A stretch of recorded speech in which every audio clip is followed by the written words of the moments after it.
ಹನುಮ ಧ್ವಜ ದಂಗಲ್ ವಿಚಾರವಾಗಿ ಸಮಾನ ಮನಸ್ಕ ವೇದಿಕೆ ಕೂಡ 7ನೇ ತಾರೀಕು ಮಂಡ್ಯ ನಗರ ಬಂದ್ಗೆ ಕರೆಯನ್ನ ಕೊಟ್ಟಿತ್ತು. ಆದರೆ ಆ ಬಂದ್ ಕೂಡ ಈಗ ಕ್ಯಾನ್ಸಲ್ ಆಗಿದೆ. ಕಾರಣ ಜಿಲ್ಲಾಡಳಿತದ ಮನವಿಗೆ ಸ್ಪಂದಿಸಿರುವಂತಹ ಸಮಾನ ಮನಸ್ಕ ವೇದಿಕೆ ತನ್ನ ಪ್ರತಿಭಟನೆಯನ್ನ ವಾಪಸ್ ತೆಗೆದುಕೊಂಡಿದೆ. ಸಮಾನ ಮನಸ್ಕ ವೇದಿಕೆಯವರು ಬಂದ್ಗೆ ಕರೆ ಕೊಟ್ಟಿದ್ದರ ಹಿನ್ನೆಲೆ ಏನಂತಂದ್ರೆ 9ನೇ ತಾರೀಕು ಬಜರಂಗ ದಳದವರು ಬಂದ್ಗೆ ಕರೆ ಕೊಟ್ಟಿದ್ರು. ಆ ಬಂದನ್ನ ವಿರೋಧಿಸಿ ಸಮಾನ ಮನಸ್ಕ ವೇದಿಕೆ ಪ್ರತಿಭಟನೆಯನ್ನ ಹಮ್ಮಿಕೊಂಡಿತ್ತು ನಾಳೆ. ಆದ್ರೆ ಸದ್ಯಕ್ಕೆ ಜಿಲ್ಲಾಡಳಿತ ಮನವಿಯನ್ನ ಮಾಡಿಕೊಡ್ತು, ನೀವು ಈ ರೀತಿ ಬಂದು ಪ್ರತಿಭಟನೆ ಮಾಡೋದ್ರಿಂದ ಶಾಲೆ ಕಾಲೇಜು ವಿದ್ಯಾರ್ಥಿಗಳಿಗೆ, ನಾಗರಿಕರಿಗೆ, ಸಾರ್ವಜನಿಕರಿಗೆ ಸಮಸ್ಯೆ ಆಗುತ್ತೆ, ಯಾವುದೇ ಕಾರಣಕ್ಕೂ ಬಂದ್ ಮಾಡಬೇಡಿ ಅಂತ ತುರ್ತು ಸಭೆಯನ್ನು ನಡೆಸಿದ್ದ SP DC ಅವರು ಮನವಿಯನ್ನ ಮಾಡಿಕೊಂಡಿದ್ರು. ಆ ಮನವಿಗೆ ಈಗ ಸಮಾನ ಮನಸ್ಕ ವೇದಿಕೆ ಸ್ಪಂದಿಸಿ ಬಂದನ್ನ ಕ್ಯಾನ್ಸಲ್ ಮಾಡಿದೆ. 9ನೇ ತಾರೀಕು ಬಜರಂಗ ದಳದ ಪ್ರತಿಭಟನೆಗೂ ಅವಕಾಶವನ್ನ ಕೊಡಬೇಡಿ ಅಂತ ಮನವಿಯನ್ನ ಮಾಡಿಕೊಂಡಿದೆ.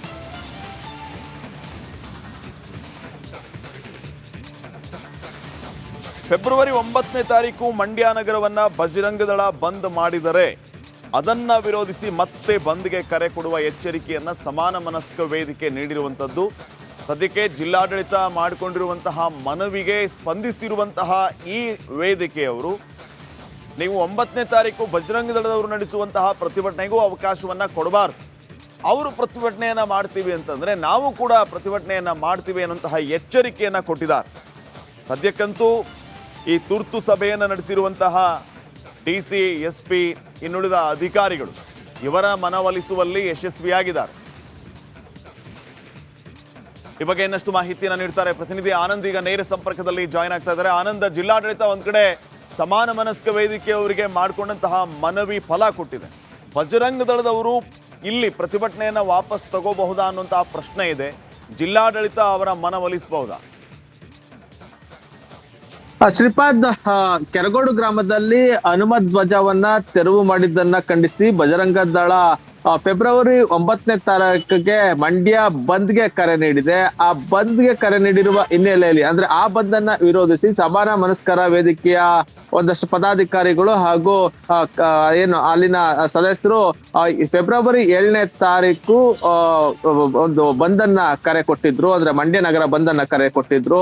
ಎರಡೆರಡು ಬಂದ್ ಆಗುವಂತ ಎಲ್ಲಾ ಸಾಧ್ಯತೆಗಳು ಇತ್ತು. ಆದ್ರೆ ಜಿಲ್ಲಾಡಳಿತ ಸಮಾನ ಮನಸ್ಕರ ವೇದಿಕೆಯ ಪದಾಧಿಕಾರಿಗಳನ್ನ ಕರೆದು ಏನು ಸಭೆಯನ್ನ ಮಾಡಿದ್ರು. ಆ ಸಭೆಯಲ್ಲಿ ಒಂದಷ್ಟು ಮನವಿಯನ್ನ ಮಾಡ್ಕೊಳ್ತಾರೆ. ಎರಡೆರಡು ಬಂದು ಮಾಡೋದ್ರಿಂದ ನಾಗರಿಕರಿಗೆ ಸಮಸ್ಯೆ ಆಗ್ತದೆ, ಶಾಲಾ ಕಾಲೇಜು ಮಕ್ಕಳಿಗೂ ಕೂಡ ಸಮಸ್ಯೆ ಆಗ್ತದೆ, ವ್ಯಾಪಾರಿಗಳಿಗೆ ದೊಡ್ಡ ಹೊಡೆತ ಬೀಳ್ತದೆ ಅಂತ ಹೇಳಿ ಮನವಿ ಮಾಡ್ಕೊಂಡ್ರು. ನೀವು ಬಂದು ಮಾಡಬೇಡಿ ಅಂತ ಮನವಿ ಮಾಡ್ಕೊಂಡಂತ ಹಿನ್ನೆಲೆಯಲ್ಲಿ ಸಮಾನ ಮನಸ್ಕರ ವೇದಿಕೆ ಇಂದ ಕರೆ ನೀಡಿದಂತ ಫೆಬ್ರವರಿ 7ರ ಬಂದನ್ನ ವಾಪಸ್ ಪಡೆದುಕೊಂಡಿದ್ದಾರೆ. ಆದ್ರೆ ಒಂದು ಕಂಡೀಷನ್ ಹಾಕಿರುವಂತದ್ದು ಅಂದ್ರೆ ಏನು ಬಜರಂಗ ದಳದಿಂದ ಬಂದನ್ನ 9ನೇ ತಾರೀಕು ಕರೆ ನೀಡಿದರೆ ಆ ಬಂದು ವಾಪಸ್ ತೆಗೆದುಕೊಂಡ್ರೆ ನಾವು ಅಂದ್ರೆ ನಾವು ಬಂದ್ನಿಂದ ದೂರ ಸರಿತೀವಿ. ಒಂದು ವೇಳೆ ಏನಾದ್ರು ಬಜರಂಗ ದಳದವ್ರು ಏನಾದ್ರು 9ನೇ ತಾರೀಕು ಬಂದನ್ನ ಮಾಡಿದ್ರೆ ನಾವು ಮತ್ತೊಂದು ದಿನ ಬಂದನ್ನ ಹಮ್ಮಿಕೊಳ್ತೀವಿ. ಸದ್ಯಕ್ಕೆ ನಾವು ತಾತ್ಕಾಲಿಕವಾಗಿ ಫೆಬ್ರವರಿ 7ನೇ ತಾರೀಕು ಕರೆ ನೀಡಿರುವಂತಹ ಬಂದನ್ನ ವಾಪಸ್ ತಗೊಂಡಿರ್ತೀವಿ ಅಂತ ಹೇಳಿ ಕಂಡೀಷನ್ ಅಂದ್ರೆ ಷರತ್ತುಬದ್ಧವಾಗಿ ಬಂದನ್ನ ವಾಪಸ್ ತೆಗೆದುಕೊಂಡಿದ್ದಾರೆ. ಆದ್ರೆ ಬಜರಂಗ ದಳದ ಕಾರ್ಯಕರ್ತರಾಗ್ಲಿ ಮುಖಂಡರಾಗ್ಲಿ ಬಂದನ್ನ ವಾಪಸ್ ತಗೊಂಡಿದೀವಿ ಅಂತ ಹೇಳ್ತಾ ಇಲ್ಲ. ಅವರು ಬಂದನ್ನ ಕರೆ ಕೊಟ್ಟಿದ್ದಾರೆ. ಬಜರಂಗ ದಳದ ಬಂದ್ಗೆ ಸಾಕಷ್ಟು ಬೆಂಬಲ ಕೂಡ ವ್ಯಕ್ತ ಆಗ್ತಾ ಇದೆ. ಈ ಬಂದ್ ಯಾವ ರೀತಿ ಯಶಸ್ವಿ ಆಗ್ತದೆ ಅನ್ನೋದನ್ನ ಕಾದ್ ನೋಡಬೇಕು. ಆದ್ರೆ ನಾಳೆ ಅಂದ್ರೆ ಫೆಬ್ರವರಿ 7ನೇ ತಾರೀಕು ಕರೆ ನೀಡಿರುವ ಬಂದು ವಾಪಸ್ ಆಗಿದೆ. Shripad. Okay, thank you Anand ಮಾಹಿತಿಗಾಗಿ. ಸರ್ಕಾರಿ ಶಾಲೆಗಳು ಅಂದ್ರೆ ಪೋಷಕರು ಮೂಗು ಮುರಿಯೋದೇ ಹೆಚ್ಚು. ಅದರಲ್ಲೂ ಬೆಂಗಳೂರಿನ ಪೇರೆಂಟ್ಸ್ಗೆ ಖಾಸಗಿ ಶಾಲೆಗಳ ಮೇಲೆ ಹೆಚ್ಚು ವ್ಯಾಮೋಹ. ಆದ್ರೆ ಇಲ್ಲೊಂದು ಶಾಲೆ ಪ್ರೈವೇಟ್ ಸ್ಕೂಲ್ಗಳಿಗೆ ಸೆಡ್ಡು ಹೊಡೆದು ನಿಂತಿದೆ. ಈ ಶಾಲೆ ಯಾವುದು? ಈ ಸ್ಟೋರಿ ನೋಡಿ.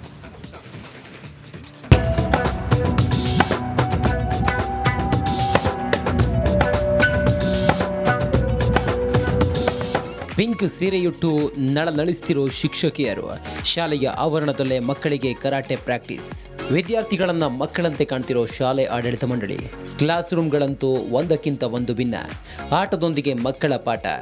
ನೀವು ನೋಡ್ತಿರೋದು ಅದ್ಯಾವುದೋ ಖಾಸಗಿ ಶಾಲೆಯ ದೃಶ್ಯಗಳನ್ನಲ್ಲ, ಖಾಸಗಿ ಶಾಲೆಗಳಿಗೆ ಸೆಡ್ಡು ಹೊಡೆದು ನಿಂತಿರೋ ಅಪ್ಪಟ ಸರ್ಕಾರಿ ಶಾಲೆಯನ್ನ.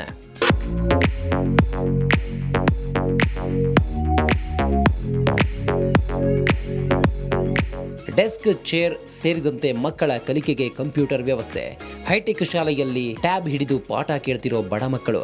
ಇದೆಲ್ಲ ಸೀನ್ಗಳು ಕಂಡು ಬಂದಿದ್ದು ಬೆಂಗಳೂರು ಗ್ರಾಮಾಂತರ ಜಿಲ್ಲೆ ದೇವನಹಳ್ಳಿ ತಾಲೂಕಿನ ಅರದೇಶನಹಳ್ಳಿ ಸರ್ಕಾರಿ ಹಿರಿಯ ಪ್ರಾಥಮಿಕ ಶಾಲೆಯಲ್ಲಿ.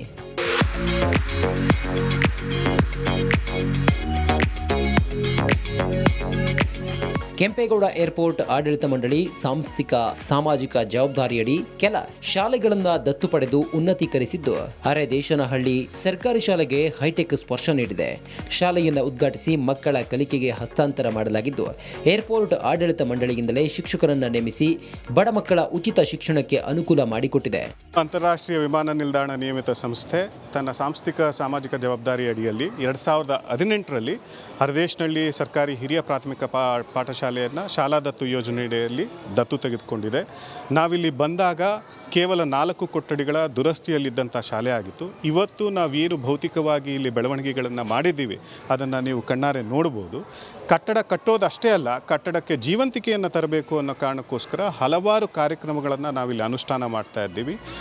ಅಂದಹಾಗೆ ಈ ಸರ್ಕಾರಿ ಶಾಲೆಗೆ ಕಳೆದ 5 ವರ್ಷಗಳಿಂದ ಕೇವಲ 4 ಕೊಠಡಿಗಳು ಮಾತ್ರ ಇದ್ದು ಇಲ್ಲಿಗೆ ಗ್ರಾಮ ಹಾಗೂ ಅಕ್ಕಪಕ್ಕದ ಊರುಗಳಿಂದ ಮಕ್ಕಳು ಕೂಡ ಬರಲು ಹಿಂದೇಟು ಹಾಕ್ತಿದ್ರು. ಆದರೆ ಇದೀಗ ಮೇಲ್ದರ್ಜೆಗೆ ಏರಿಸಿದ್ದು ಕರಾಟೆ, ಮ್ಯೂಸಿಕ್ ಸಹ ಕಲಿಸುತ್ತಿದ್ದಾರೆ. ಸರ್ಕಾರಿ ಶಾಲೆ ಅಂತ ಹೇಳಿ ಇದನ್ನು ನೀವು ಹೊರಗಡೆಯಿಂದ ನೋಡಿದ್ರೆ ನಿಮಗೆ ಗೊತ್ತೇ ಆಗಲ್ಲ. ಇದು ಕೆಂಪೇಗೌಡ ಅಂತಾರಾಷ್ಟ್ರೀಯ ನಿಲ್ದಾಣದವರು ದತ್ತು ತಗೊಂಡಿದ್ದಾರೆ. ದತ್ತು ತಗೊಂಡಿರೋದಷ್ಟೇ ಅಲ್ಲ, ಕಟ್ಕೊಟ್ಟಿರೋದಷ್ಟೇ ಅಲ್ಲ, ಭೌತಿಕ ಸೌಲಭ್ಯಗಳನ್ನಷ್ಟೇ ನೀಡಿಲ್ಲ, ಅದ್ರ ಜೊತೆಗೆ ಅಕಾಡೆಮಿಕ್ ಸಪೋರ್ಟನ್ನು ಕೂಡ ಕೊಟ್ಟಿದ್ದಾರೆ. ಈ ಹಿಂದೆ 1ರಿಂದ 7ರವರೆಗೆ 83 ಮಕ್ಕಳಿದ್ದ ಈ ಸರ್ಕಾರಿ ಶಾಲೆಗೆ ಇದೀಗ 411 ಬಡ ಮಕ್ಕಳು ಸೇರ್ಪಡೆಯಾಗಿದ್ದಾರೆ. ಸರ್ಕಾರಿ ಹೈಟೆಕ್ ಶಾಲೆಯತ್ತ ಪೋಷಕರು ಮಕ್ಕಳನ್ನ ಸೇರಿಸುತ್ತಿದ್ದಾರೆ. ಜೊತೆಗೆ LKG, UKGಯನ್ನ ಆರಂಭಿಸಲಾಗಿದ್ದು ಇಂಗ್ಲಿಷ್ ಕೂಡ ಆರಂಭಿಸಲಾಗಿದೆ.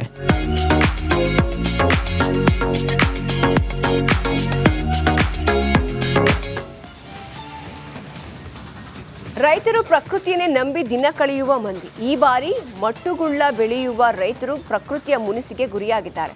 ಅಕಾಲಿಕವಾಗಿ ಸುರಿದ ಮಳೆ, ಮೋಡದ ಕವಿದ ವಾತಾವರಣ ಸಹಿತ ಹವಾಮಾನ ವೈಪರೀತ್ಯದಿಂದಾಗಿ ಮಟ್ಟುಗುಳ್ಳ ಬೆಳೆಗೆ ಬರೆ ಎಳೆದಂತಾಗಿದೆ.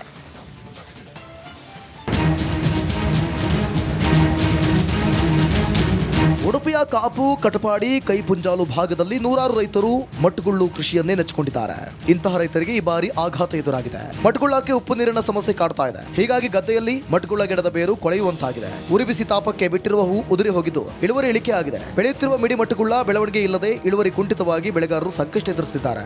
ಉಪ್ಪು ನೀರಿನ ತಡೆಗೋಡೆ ಸರಿಯಾಗಿ ಇಲ್ಲದ ಕಾರಣ ಉಪ್ಪು ನೀರು ಪದೇ ಉಪ್ಪು ನೀರು ಬಂದು ಸಾಕಷ್ಟು ನಮ್ಮ ಬೆಳೆ ಹಾನಿಯಾಗಿದೆ. ಅದೇ ರೀತಿಯಲ್ಲಿ ಇತ್ತೀಚೆಗೆ ಏನು ಸುರಿದ ಮಳೆಯಿಂದಾಗಿ ಕೂಡ ಸಾಕಷ್ಟು ನಮ್ಮ ಮಟ್ಟುಗುಳ್ಳಕ್ಕೆ ಹಾನಿಯಾಗಿದೆ ಅಂತ ಹೇಳ್ಬೋದು.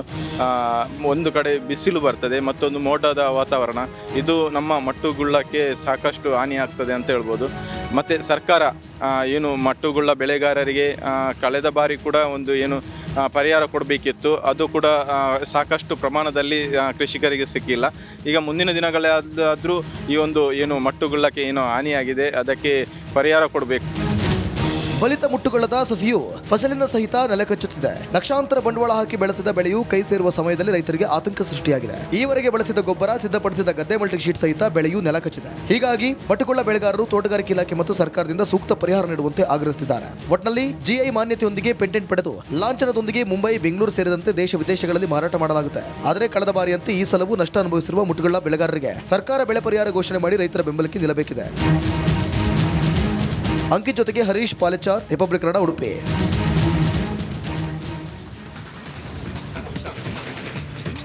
ಹಾವೇರಿ ಜಿಲ್ಲೆಯಲ್ಲಿ ರೈತ ಮಿತ್ರನೇ ಇದೀಗ ರೈತರಿಗೆ ಬೇಡವಾಗಿ ಬಿಟ್ನಾ ಅನ್ನೋ ಡೌಟ್ ಶುರುವಾಗಿದೆ. ಯಾಕೆಂದ್ರೆ ಬರಗಾಲಕ್ಕೆ ಹೈರಾಣಾದ ರೈತರಿಗೆ ತಾವು ಸಾಕಿರೋ ರಾಸುಗಳೇ ಭಾರವಾಗಿ ಬಿಟ್ಟಿವೆ.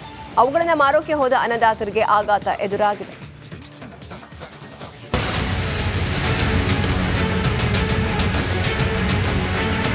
ರೈತರ ಪಾಲಿನ ಮಿತ್ರ ಕೃಷಿಗೆ ಬೆನ್ನು ಕೊಟ್ಟು ನಿಲ್ತಿದ್ದ ರಾಸುಗಳಿಗೆ ಈಗ ಬೆಲೆ ಇಲ್ಲದಂತಾಗಿದೆ.